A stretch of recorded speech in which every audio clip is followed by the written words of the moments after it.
எல்லோருக்கும் வணக்கம். ஒரு நண்பர் கேட்குறாரு, என்ன மாதிரி 26,000 தாண்டினதுக்கு அப்புறம் யாரெல்லாம் முதலீடு பண்ணி இப்போ அழுதுட்டு இருக்கீங்க அப்படின்னு கேட்குறாரு.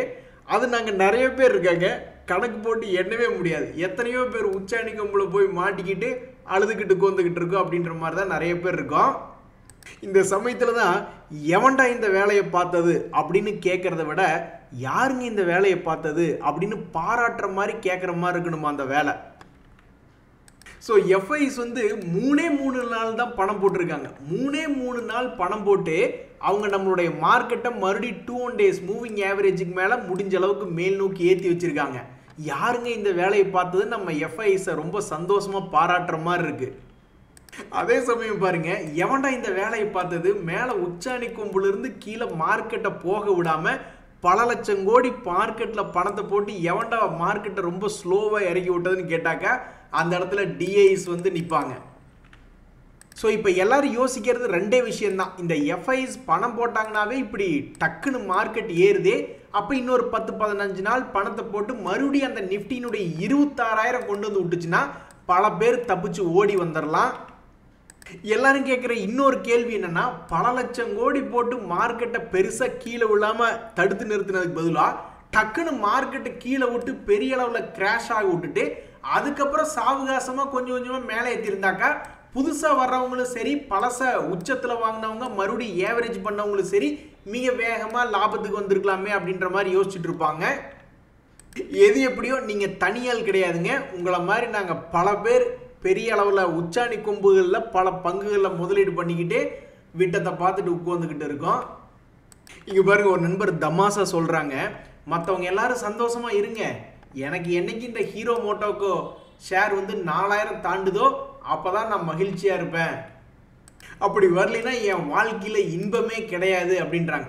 ஹலோ, அந்த ஹீரோ மோட்டார் வந்து நீங்கள் உச்சத்தில் 6,000 வாங்கியிருந்தீங்கன்னா கூட நீங்கள் இந்த மாதிரி மிகப்பெரிய ஒரு ஃபீலிங் அப்படின்றது பண்ணலாம். நீங்கள் வாங்கினதே 4,000, அவன் இருக்கிறது 3,771 ரூபா, சண்டையில் கிழியாத சட்டை எங்கே இருக்குது அப்படின்ற மாதிரி அவன் வெறும் 300 ரூபா இறங்கியிருக்கான். இதுக்கே வந்து உங்களுக்கு இன்பம் இல்லை.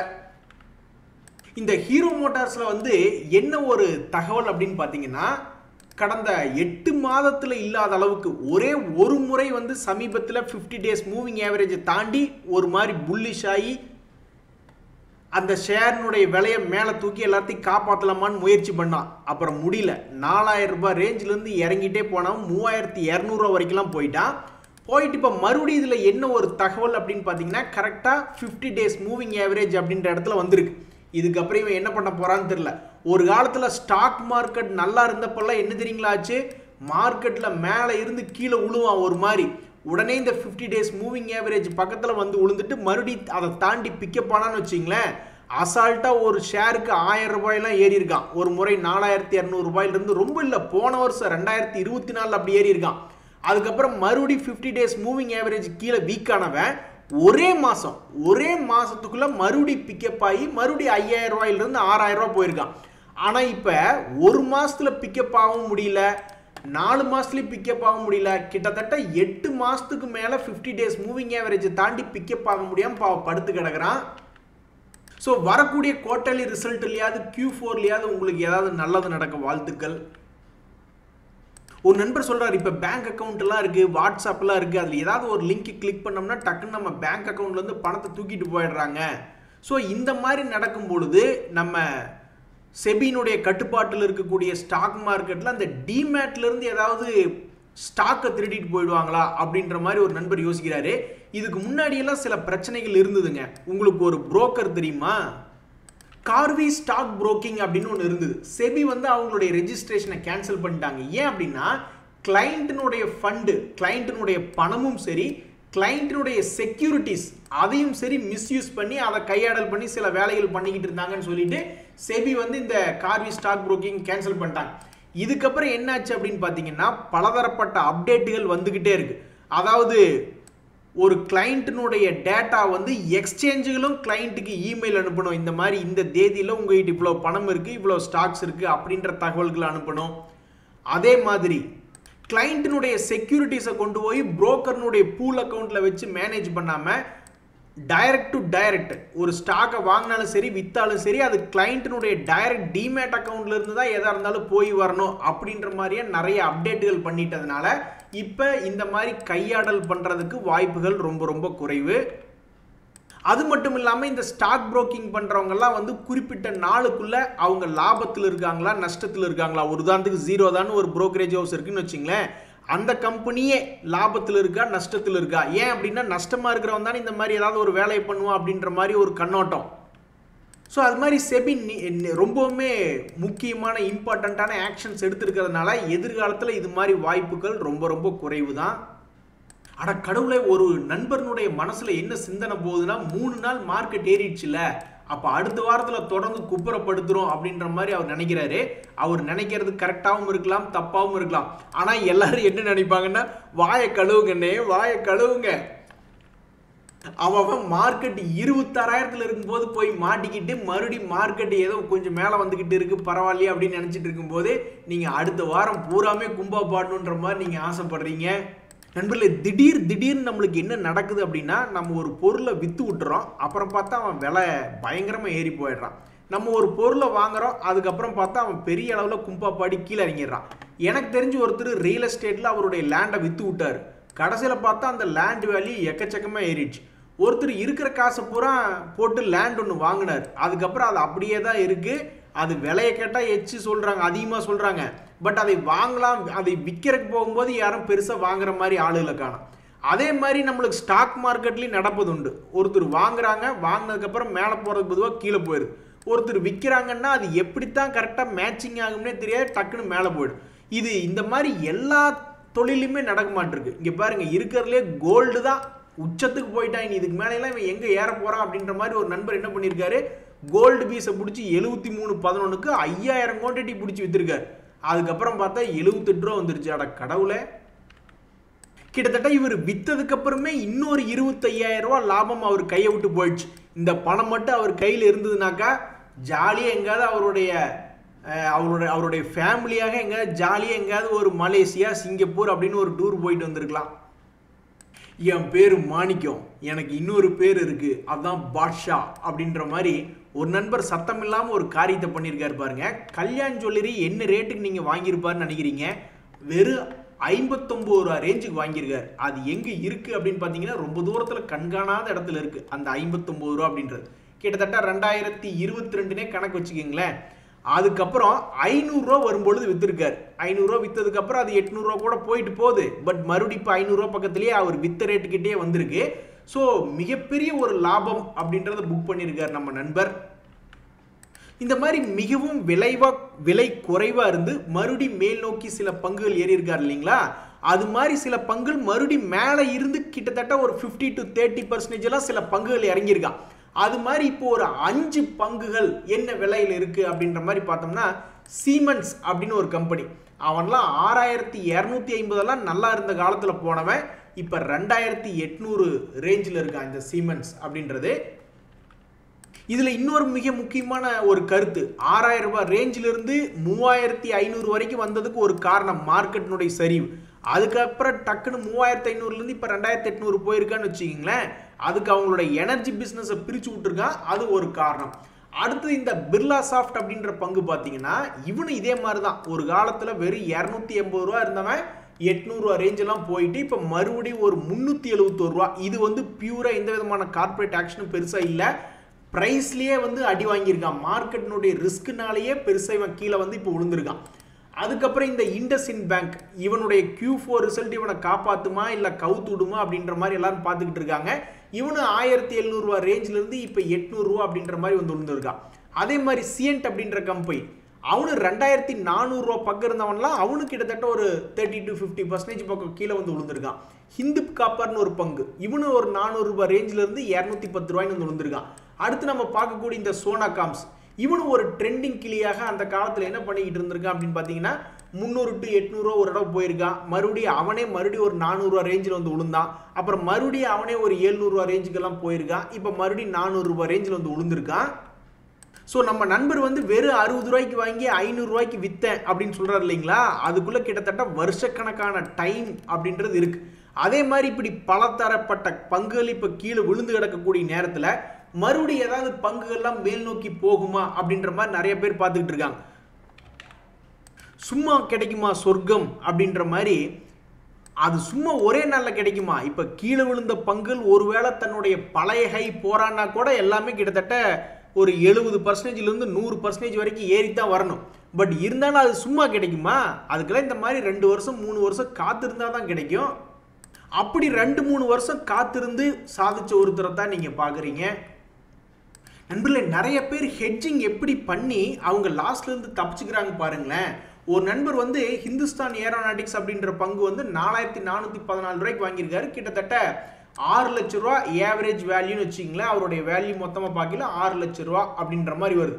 அப்போ ஒருவேளை இந்த ஹெச்ஏஎல் கீழ் நோக்கி போகிற மாதிரி இருந்தால் எல்லாருமே எப்படி ஹெட்ஜிங் பண்ணுவாங்கன்னா, அவன் மேலே போனால் போய்கிட்டே இருக்க போகிறான். பட் கீழே முக்கியமான லெவலுக்கு இது உடச்சி கீழே போயிட்டானா என்ன பண்ணுறது, பெரிய அளவில் வீழ்ச்சி அடைஞ்சிருமே அப்படின்ற மாதிரி நிறைய பேர் என்ன யோசிச்சுட்டு என்ன பண்ணுவாங்கன்னா, ஏதாவது ஒரு சப்போர்ட்டை உடச்சி கீழே போகிற மாதிரி இருக்கும் பொழுது ஹெட்ஜிங் அப்படின்றது பண்ணுவாங்க மேல் நோக்கி. ஏன்னா ஹெட்ஜிங் சும்மா வர்றது இல்லை, அது கொஞ்சம் காசு அப்படின்றது கொடுக்கணும். அதுவும் 1 மாதத்துக்கோ 3 மாதத்துக்கோ அது எடுக்கிற கான்ட்ராக்ட் பொறுத்து தான் வேலிட். அதுக்கப்புறம் அது 0 ஆகிடும். ஸோ முக்கியமான லெவலை ஏதாவது உடச்சதுனா தான் நம்மளுக்கு பயம் வரும்.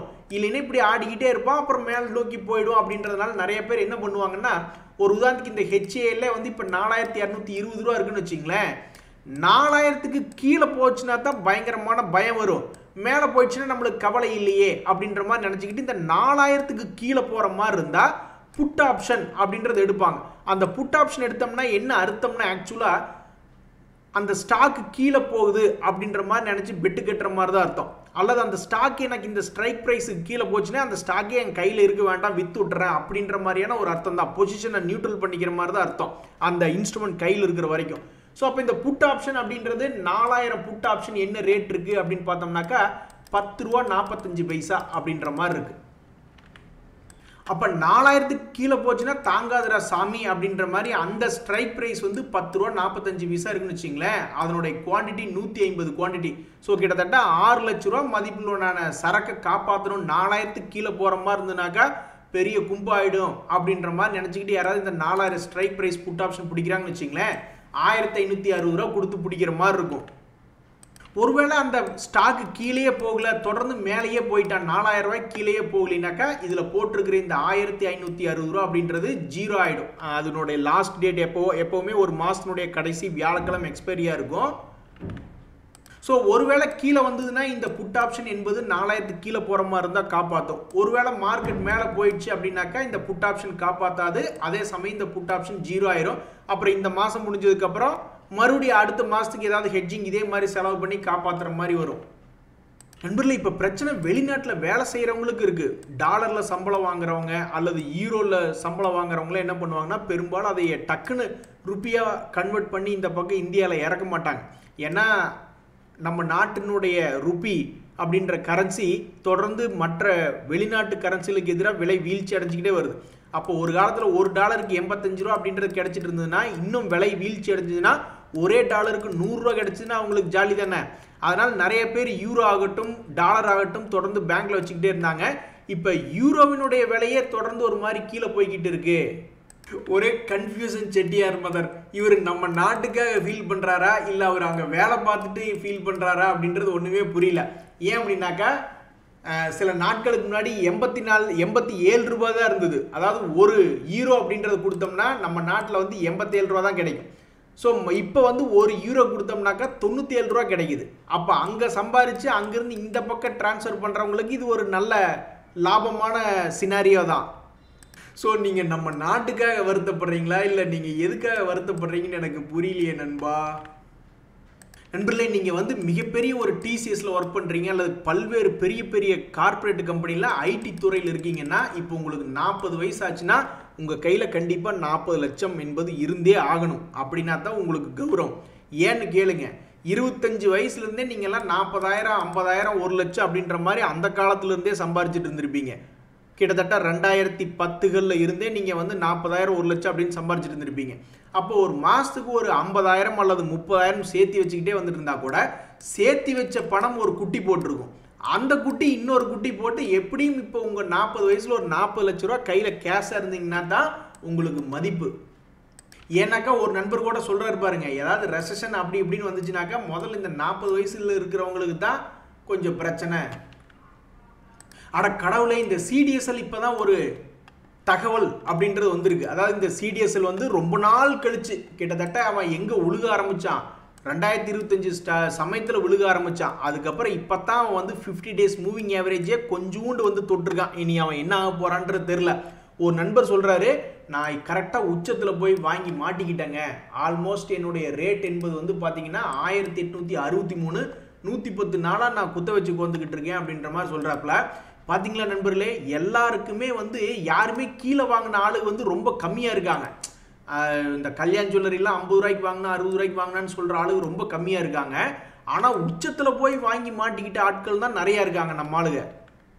இதுலேருந்து என்ன தெரியுதுன்னா, ரீட்டைல் இன்வெஸ்டர்ஸுக்கு வந்து நம்பிக்கை, அவங்க ஏதாவது ஒரு விஷயத்தை பார்த்து பழகி அவங்க மனசுக்கு நம்பிக்கை வந்ததுக்கப்புறம் தான் உள்ளே இறங்குறாங்க. ஃபஸ்ட் எடுத்தோன்னே யாருக்கும் நம்பிக்கை வர்றதில்ல. கீழே ஸ்டாக் ப்ரைஸ் கீழே இருக்கும் பொழுது அவங்களுக்கு ஏனோ நம்பிக்கை வர்றதில்ல. அதுக்கப்புறம் அவனை கொஞ்சம் கொஞ்சமாக ஏறி ஏறி ஏறி ஏறி பழைய கையெல்லாம் தாண்டி அவன் எங்கேயோ உச்சத்துக்கு போனதுக்கப்புறம் தான் இத்தனை நாளாக ஏறிட்டு இருக்கானே, அப்போ நம்ம வாங்கினதுக்கப்புறம் ஏறுவானோன்னு நினச்சி போய் மாட்டிக்கிறாங்க போல. அப்போ இதிலிருந்து என்ன தெரியுதுன்னா, ரொம்ப விவரமாக இருக்கணும்னு நினச்சி உள்ளே போய் எல்லாம் டெஸ்ட் பண்ணி பார்த்துட்டு ஓகே இப்போ நம்ம காலடி எடுத்து வைக்கிறோன்னு வைக்கிறாங்க. ஆனால் கரெக்டாக காலடி வைக்கிற நேரத்தில் கண்ணி வெடி காலுக்கடியில் வச்சிடுறாங்க. இந்த சமயத்தில் நம்ம நண்பர் சொல்கிறது சத்தியங்க, வேத வாக்கு. அதாவது ஒரு நண்பர் என்ன சொல்கிறாருன்னா, இன்வெஸ்டர்ஸ் மே மேக் லாஸஸ். நம்ம முதலீடு போட்டவங்களுக்கு அன்ரியலைஸ்டு லாஸ் அப்படின்றதெல்லாம் வரலாம், பட் கேபிட்டல் மொத்தமாக போயிடாது. ஆனால் ட்ரேடராக இருந்து ஒரு இடம் 1 லட்ச ரூபாய்க்கு கொண்டு வந்து போடுறாங்க, நஷ்டமாயிருது. அப்புறம் மறுபடியும் இன்னும் 2 லட்ச ரூபாய்க்கு கொண்டு வந்து போடுறாங்க, அதுவும் நஷ்டமாயிருச்சுன்னா மனசளவில் வீக் ஆயிடுவாங்க. மறுபடியும் அவங்களால அந்த பணத்தை திருப்பி பிடிக்கிறது ரொம்ப கஷ்டமாக இருக்கும். பட் நம்ம புலம்பிக்கிட்டே இருப்போம். அப்புறம் கொஞ்ச நாள் கழித்து பார்த்தோம்னா மறுபடியும் வாங்கின விலையை தாண்டி நல்லா லாபத்துக்கு வந்துடும். அதனால் முதலீட்டாளர்களுக்கு பெரிய லாபம் நஷ்டம் இல்லை லாங் டேர்மில் அப்படின்ற மாதிரி அவருடைய கருத்து. சரி நண்பர்களே, யாருங்க இந்த வேலையை பார்த்தது அப்படின்ற மாதிரி இன்னொரு 10 நாளைக்கு எஃப்ஐஎஸ் தொடர்ந்து வாங்கி நிஃப்டியை 26,000 இந்த மாதத்துக்குள்ளேயே திருப்பி கொண்டு வந்து விட்டாங்கன்னா கோடி கோடி புண்ணியண்டா அப்படின்ற மாதிரி நம்ம அவங்கள பார்த்து சொல்லிக்குவோம். இன்றைய தகவல் அனைத்து உங்களுக்கு உதவியாக இருந்தால் எனக்கு மகிழ்ச்சி தான். ரொம்ப நன்றி, வணக்கம்.